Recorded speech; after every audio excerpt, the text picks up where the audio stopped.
amizade, não. Um bom advogado derruba, que aquela sentença é vergonhosa contra o Paulo Marçal. Tá? Eu quero deixar isso claro. Assim.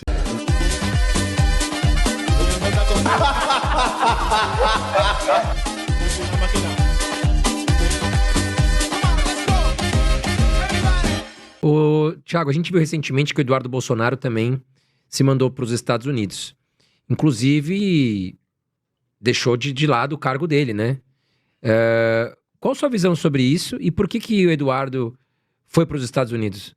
Olha, em primeiro lugar, quando a gente está dentro de uma guerra, né, existem várias divisões. Então vamos imaginar que a vida da gente é uma guerra e cada um ocupa uma divisão dentro da estrutura da sociedade. Tem os advogados, tem os médicos, tem os juízes, tem os políticos. Eu, por exemplo, eu sou advogado. Sou advogado porque pago AB, mas não advogo Não mais. exerce. Mas eu sempre advoguei. Né? Até 2019 eu era um advogado. E as minhas críticas em 2019 ao STF se tornaram tamanhas que eu não via mais razão para advogar. Porque passou-se a aceitar, num certo ponto, que mulher de ministro, marido de ministro, amante, filho, filha e sobrinho pudesse advogar ali numa boa. O que é ridículo. O que é ridículo. Eu não sei se isso é corrupção. Pode ser até que não seja corrupção. Mas tem forma de corrupção, tem cheiro de corrupção. É muito esquisito, né? Colocar pessoas muito próximas. Não é corrupção, mas parece muito.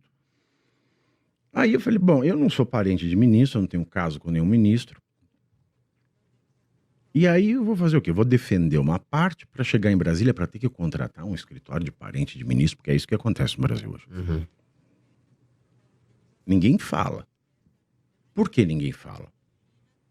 Porque as pessoas têm os interesses dos seus clientes para defender. Então como é que eu poderia fazer críticas ao STF e advogar?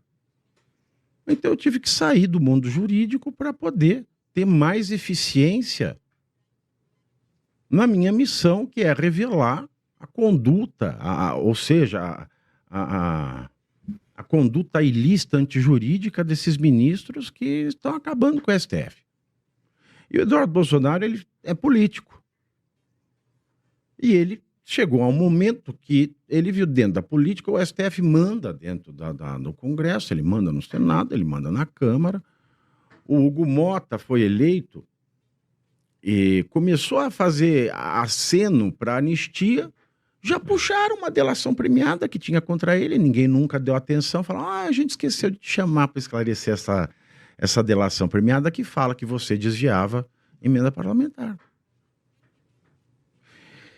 E aí quando você olha que você está dentro de um campo em que os seus pares não vão fazer nada, porque ela está dominada pelo Supremo, que se deve combater... O Supremo não, ela está dominada pelos ministros que dominam, sequestram o Supremo e sequestram o Legislativo. Então ele teve que fazer uma saída estratégica, porque se de dentro ele não consegue fazer nada, porque ele vai ser calado, podem não ter pego o passaporte dele, mas foi pedido. E vale lembrar que na vaza-toga do Glenn Greenwald, que diz que nunca sentiu medo de tanta pessoa como sentiu do Alexandre de Moraes, ele tem 2 filhos, a Folha parou de um dia para o outro, aquele assunto foi esquecido, os jornalistas estão sendo perseguidos, os assessores que cometeram irregularidades em nome do Moraes não estão sendo indiciados. Mas o Talhaferro, que era quem cumpria ordens desses assessores, que cumpriam ordem dos Moraes, só ele está sendo indiciado. Então o que se dá para fazer do Brasil? Nada. Então ele achou, ele tem um caminho por fora e ele vai tentar. Eu vou dizer que esse caminho vai dar certo? Não sei. E vale lembrar que na vaza-toga se dizia expressamente que um dos objetivos era prender o Eduardo Bolsonaro. Então, conhecidamente, ele é uma vítima de longa data. Não é potencial vítima, não. É vítima, porque um juiz não pode falar jamais que quer prender alguém. Sim. Ele já é vítima. Então, ele foi para um lugar onde ele não é vítima tentar fazer alguma coisa, já que dentro da atual composição do legislativo não dá para fazer nada. É uma das pessoas que eu fico pensando assim, como ainda não aconteceu nada com ele, é o Nicolas Ferreira. Porque ele coloca ali a cara a tapa, ele fala, né? Fala do Alexandre de Moraes, fala do STF, protege muito o Bolsonaro e graças a Deus não aconteceu nada com ele. Mas você não acha que ele enfrenta ali de... Ele, eu tô dando um exemplo, mas tem outros também. Existe alguns cálculos a serem feitos. Quando você se torna grande demais, você se torna um problema não fácil de resolver. Eu costumo dizer o seguinte, quando você deve pouco para o banco, você se preocupa todo santo dia. Agora, quando você deve muito para o banco, quem se preocupa é o banco. Uhum. Da mesma maneira é a política, a relação política com o STF, ou com esse arremedo de STF, com esses ministros que estão exercendo poder político sem poder político.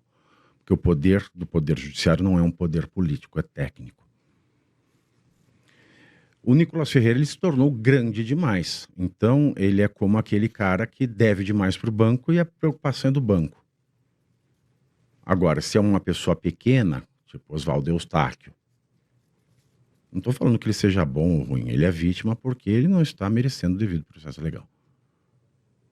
Mas ele não é grande demais. Então, assim, a dívida dele é pequena, então é o banco que o massacra. Agora, o Nicolas, ele é grande demais. Então, não dá para fazer... O STF não vai mexer ali, que ali é um formigueiro grande. Esse é um outro cálculo.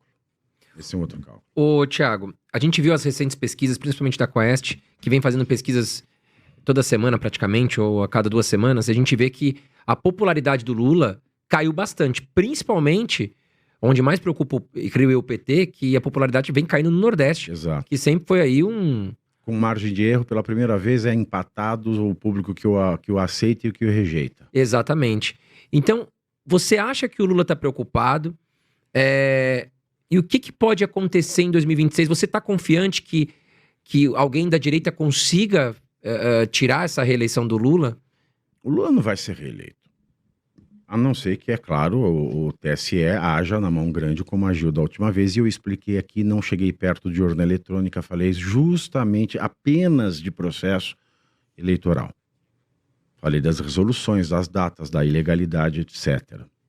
Das questões processuais e da questão de aplicação da lei eleitoral no período eleitoral. Nem cheguei perto de urna eletrônica. Então, pode ser que, é claro, o STF, através do seu marionete chamado TSE, atua, mas está muito difícil atuar em favor do Lula, porque o Lula estragou tudo. Eu tenho convicção de que o Lula não é candidato. E o próprio Lula sabe disso, ele só não admite. Mas e se ele botar a Janja? Você acha que a Janja pode ir no lugar dele? O Lula não tem essa força. Que a Pior Janja... do que o Lula é a Janja. Aliás, a Janja é um dos motivos pelo qual a popularidade do Lula cai nos lugares mais pobres, onde ele reinava absoluto. Sabe por quê? Porque hoje, antigamente, ele saiu em 2010. Em 2010 não tinha Instagram. Uhum. Em 2010 ia começar o Facebook. Foi a estreia do Facebook, se eu não me engano, 2009, 2010. Mas Instagram não tinha. Então as pessoas viam Lula, a Marisa Letícia era uma mulher da época dela, uma mulher simples.